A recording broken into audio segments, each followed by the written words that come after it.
I am recently divorced. We were working hard in order to get set up financially for our retirement. Now, I don't think that I'm ever going to be able to retire at all. What's your current wealth plan? I don't really have a plan. With the financial settlement, I have this house. Maintaining this house was actually for the stability for the children. No, I'm not really good at doing things for myself. I think it's a self-worth thing. They're worth it. They're fantastic. They're amazing.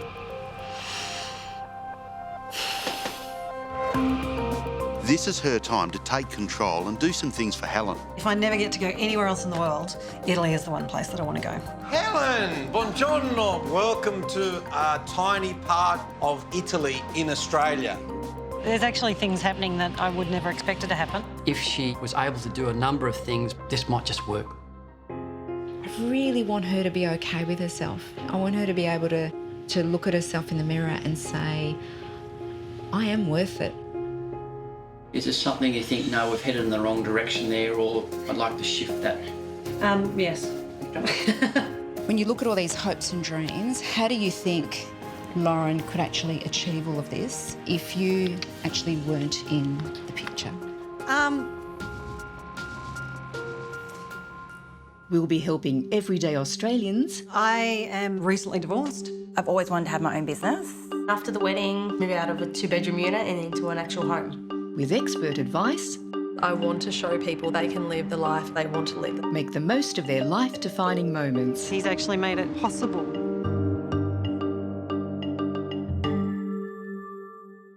A year ago, I was in a total place of flux. I was about to move back into the marital home after nasty stuff. I didn't know whether I was going to be able to afford to keep a roof over my head. I didn't know how I was going to pay Lauren's school fees. The next 2 years is quite critical because she's doing the renovation, she's keeping the house. It's really sticking to that budget and sticking to that plan. She doesn't have a lot on either side to play with. Having that financial stuff sorted, having the concept that I can start dreaming about things.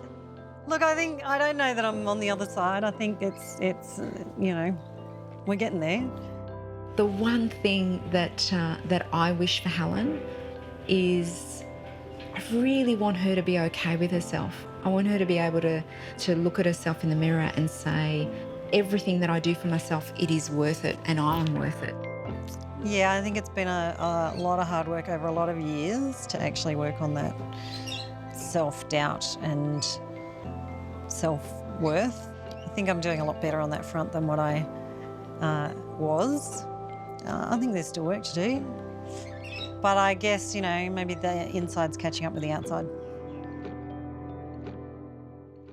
Well, when you think about Helen and her situation, a single mum, she's got two children, Lauren who's still in school, and you think about the possibility of Helen falling ill or worse still, her actually not being in the picture. The bills will still keep coming in. The mortgage still needs to be paid. Helen's 15-year-old daughter, Lauren, is the centre of her world. Every decision Helen makes, she puts Lauren first. But has Helen ever stopped to consider what it might mean for her daughter if she wasn't around? Today, Helen will be meeting Pina from AIA Australia, who will help her understand the importance of leaving a legacy. Life insurance provides the financial stability in order to have the mortgage paid, in order to have the bills paid, and for Lauren and David to still continue the lifestyle that they have. Or it can provide the individual with peace of mind to be able to focus on getting well. Helen. Hello. Hi, how are you? I'm good, how are you? I'm good, I'm good.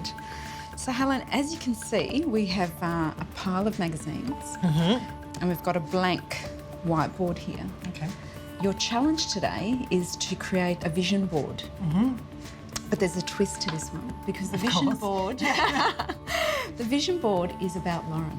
Oh, okay. Oh, that's easy. I can do that. What are we doing? And it's about your hopes and dreams. All right.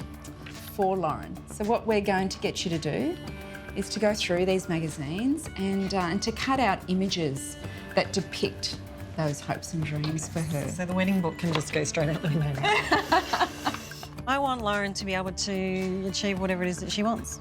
I want her to work hard, play not quite so hard, but play. So hopefully she'll learn from the mistakes and do a better job than I did. When you think about Lauren and you think about the future for her, what comes to mind for you? Getting her through school and through the HSC would be really good.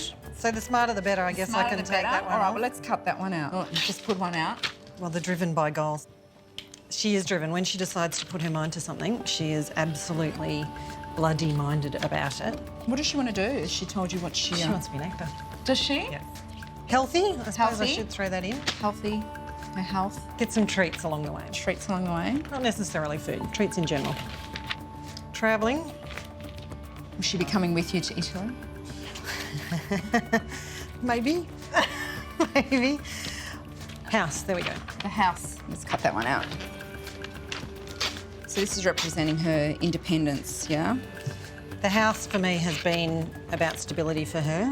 So I guess I want her to have that stability in life, not from a boring perspective, but from a, if you've got a really good base background, then you can go off and achieve whatever it is that you want to do. My hope is that she'll learn from my mistakes and she'll, you know, talk to me about whatever it is that she wants and we'll try and work it out together. And we'll find people who know what they're actually talking about along the way. This is fantastic. This is fantastic. Education is obviously an important thing. Yes. And you're obviously wanting her to work hard towards that. You're wanting her to have her health, but have fun along the way, do the travelling. And all through it, it's that positive thinking. And for me, Helen, what comes through is your influence throughout this, you know, being driven by goals and infusing that positive thinking and you're wanting that stability. Oh, and her just doing exactly what she wants and living the life that she wants. My issue is not to say, I want you to have kids, I want grandchildren, I want you to have this, that or the other. I just want her to really find out what it is that she wants to do and achieve that. Fantastic. The reason I asked Helen to create the vision board was I really wanted her to visualise and think about what she wanted for Lauren, you know, the life that she wanted for Lauren and the person that she wanted Lauren to be and become and the experiences she wanted Lauren to have. This next part is probably a little bit confronting. When you look at all these hopes and dreams, how do you think Lauren could actually achieve all of this if you actually weren't in the picture? So we're going to take you away.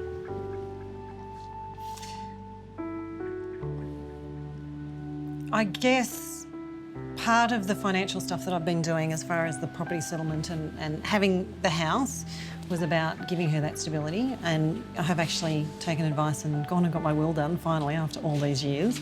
Should I get hit by a bus on the way home today, the kids will inherit the house. There'd be an income, I gather, coming from my super. Yes. Some insurance and that sort of stuff, so that she can still go to uni, so that she doesn't have to leave school and go and get a job and that sort of stuff. What about if you were if you're quite ill? I wouldn't want her to be having to look after me, if that makes sense. Because I still want her to go and achieve all these great things. I wouldn't want my health to be an issue for her. One of the motivating factors in continuing on the path is actually, you know, knowing how awful it would be for the kids if something awful happened to me. If they didn't have me around, you know, it would be difficult for them. I guess because I'm the key piece in that puzzle. There's a whole lot of pieces going on around me, the kids, the house, then, you know, all the different pieces. If I get my act together, the other things will fall into place. The reason I made that confronting move of pulling her out of the picture was I really, really wanted to drive home that if she wasn't in the picture due to illness or due to death, how that would impact those dreams for Lauren. And I wanted her to think about what is she doing today to ensure that those dreams and those hopes still continue for Lauren.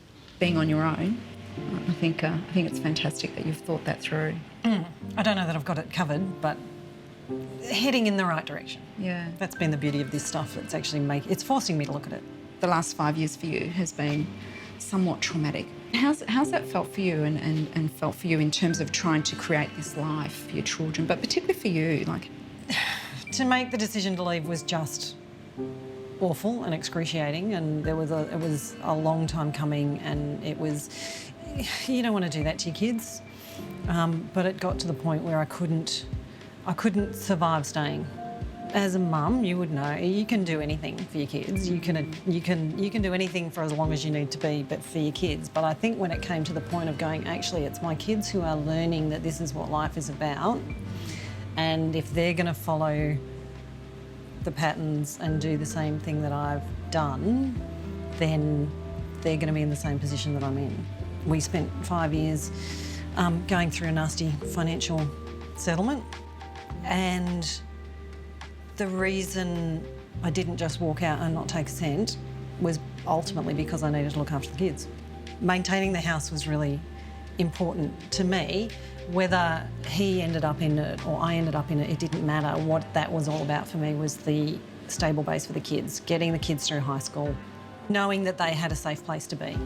I think I've done the best I can so far to look after Lauren and David. I think that that's just an ongoing journey, and that will change as I change and as she changes and as circumstances change. It's just going to be an evolving process. Probably any parent never feels like they've always got it together. We're all doing our best, but we don't always get it right. I've actually, I've heard this rumour about, things that people do called having a life. I thought I might like to try that out. Seeing the world and finding out what other stuff's out there. I guess it's about, working out how to be happy and, going out and seeing the world and finding out what that is for different people. But what I want to know, Helen, is what are you doing today to make you happy? Well, I'm not really good at that. It's interesting because you come across as a really confident woman, and yet there's this kind of lack of confidence in there somewhere. And You're not supposed to see that bit. Yeah, I can see it. Yeah, well, you're not supposed to. I can see it. It's baffling me, I must say. You're beautiful, you're confident. That's actually funny because, people say that. I do come across as very confident. It's strange when people say it because I'm not seeing it from that side. There is that, lack of self-worth and confidence underneath there, which people aren't supposed to see. I grew up in quite an abusive home. If you think about, the people who you're supposed to trust aren't actually looking out for your best interest. I was then a single parent and I met my husband, and I find out 17 years later that actually we were all in it for him and it wasn't us at all. So I have some trust issues going on. Yeah. And that's the whole thing about, I guess, working out where I'm going or trying to work out what I want to be when I grow up and what I want to do, is because I've always been in this life dealing with everybody else's agenda and didn't have mine. And there's this real balance between trying to work out, I don't want to be selfish, but how do you actually teach your kids the balance between looking after yourself and looking out for yourself and not being selfish?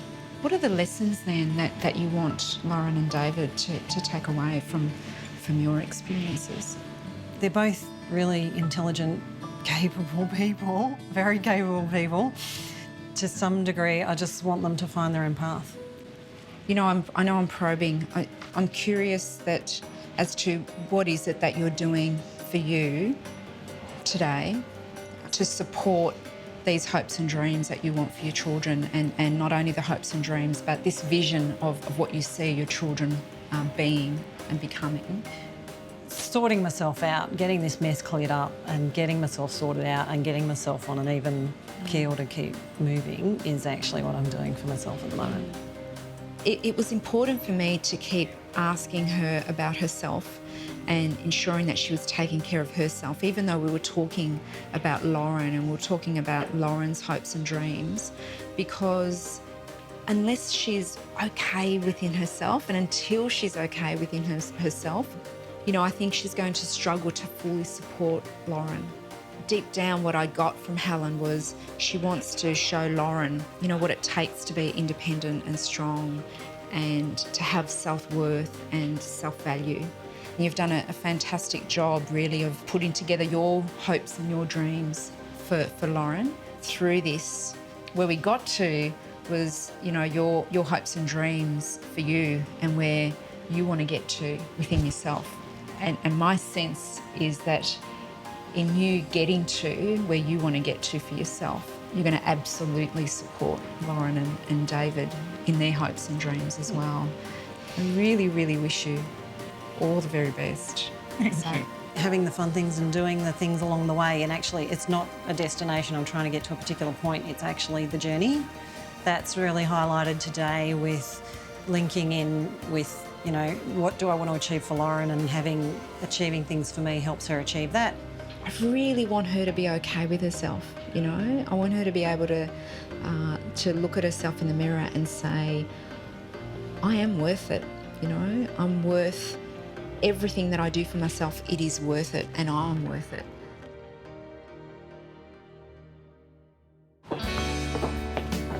Helen, how are you? Nice to see you again. How are you? Getting the financial stuff sorted was such a big, scary part of what I needed to do. I was on a path that I thought I had it all sorted out, and then that path disappeared. You know, the picture in my head was, you know, pretty bleak, and there wasn't anything I could do about it. But now it feels like not only is the picture a lot rosier, but it can adjust to, you know, what I feel my picture should look like as I'm going along. Hi, Helen. Hi, Lauren. We spent a lot of time talking about what was important to you two, and we've now started to put some of those pieces of the puzzle together. And the idea of today is to come back, have a look how you're going, where it's going, has anything changed, where your thoughts were, and just come back so we can all just revisit this, make sure you're still on track and it's the right track. Is that okay?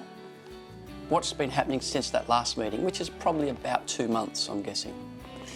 Well, it's been all action stations. I'm sitting in your kitchen seeing the beginnings of this happening. Not quite. So yeah, that money has actually just come through last week. So that's been sorted out. We've sorted out my superannuation. We've been sorting out insurance, and I've sorted out the will as well. Fantastic. In essence, we've been able to get you to the stage where you can be debt-free. You're able to work out and live where you'd like to live, and having enough cash to start to enjoy life again. Do you feeling as though you're either at least starting to get more of a sense of control of your destiny? Yeah, very much so. Do you see difference in Mum, that she's actually got a bit of a spark back? Yeah, it feels like it's all coming together, and I think we both feel like that a bit. Well, before I was keeping my head above water. I've spent a lot of years, both financially and emotionally, you know, hanging on with my fingertips, trying to, you know, trying to keep it together. The financial planning is actually not just about the boring accountancy stuff. Money is such a big driving force in our lives that actually being able to have that under control or have some sort of plan going on with that means that other things will fall into place. So you make a plan that's a static time in your life, and you look out and you design a plan, but realistically things change, for better or for worse, and sometimes you have other bright ideas. And that's where we come in and work with you to sort of say, yeah, look, you can do that, or if you did that, the ramifications would be this. Now you've had a lot of time to think about it and the possibilities. Is there something you think, no, we've headed in the wrong direction there, or I'd like to shift that? Yes. Okay. Basically, Let me make a note of that. See this, you know, trip to Italy that happens in a long time and happens for a long time. It is the only trip on the plan. Yes. We need more trips on the plan. Trips, okay. Goals to tell Bill.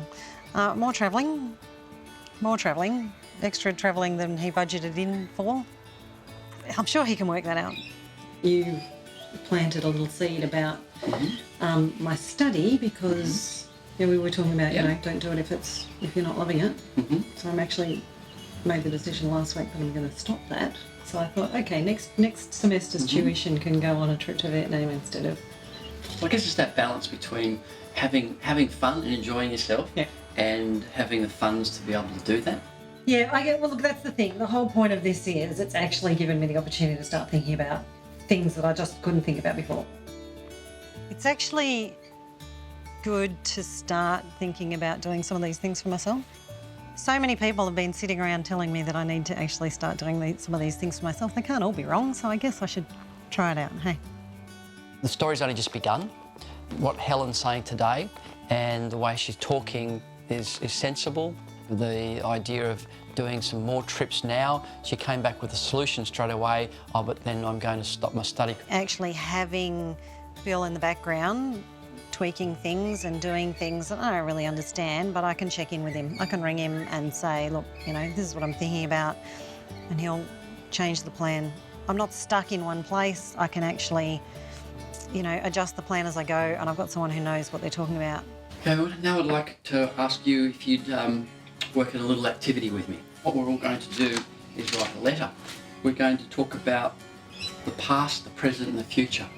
So firstly, I'm going to write a letter to you about what I think the future will look like. Lauren, I'm going to get you to talk about the present.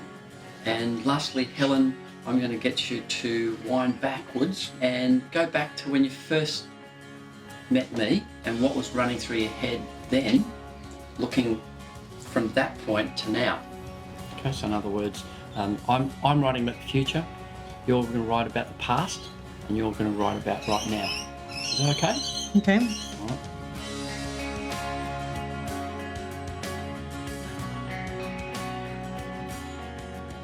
Thanks for doing that. Lauren, today, how do you feel? Dear Mum, I hope you're feeling good about this plan because I am. This was a really good choice to go for this opportunity. Over the process, you've become, as I see it, much more confident in what you're doing and how your life is going to work out. I think you're doing really well, and following Bill's advice will put you in a place that you want to be and somewhere good for you. I'm really proud of you. Very good. Love Lauren. I don't know that many mums of 16-year-old daughters get told they're proud of their mum, and particularly in writing, and particularly, you know, on such a confronting sort of situation. So I think that's lovely. It's, you know, it's all been worth it, hasn't it? Just for that, it's all been worth it, let alone anything else. We're really at the beginning of the journey, and that's what we've got to do, is try to get you to that destination, and importantly, what you've learned, have some fun along the way. Thanks. Sounds like a plan. Thanks, Bill. Thanks. It feels like, you know, there's a stable base and it's something to kick off from. So it doesn't feel like it's on the other side of all the dramas. It just feels like I've got some solutions, and I know that there's going to be more challenges and other stuff that's going to come up, but, you know, parts of it are resolved that make moving forward easier. Before, she was in preservation mode, and now we've been able to empower her to realise enjoying herself today a bit more than she has is okay, and that the future, if she follows a certain track, will be okay as well. And I think that's given her the security blanket to be able to unleash her and unleash her mind to be able to dream. I don't think she could dream about the future. She was so stuck in the now.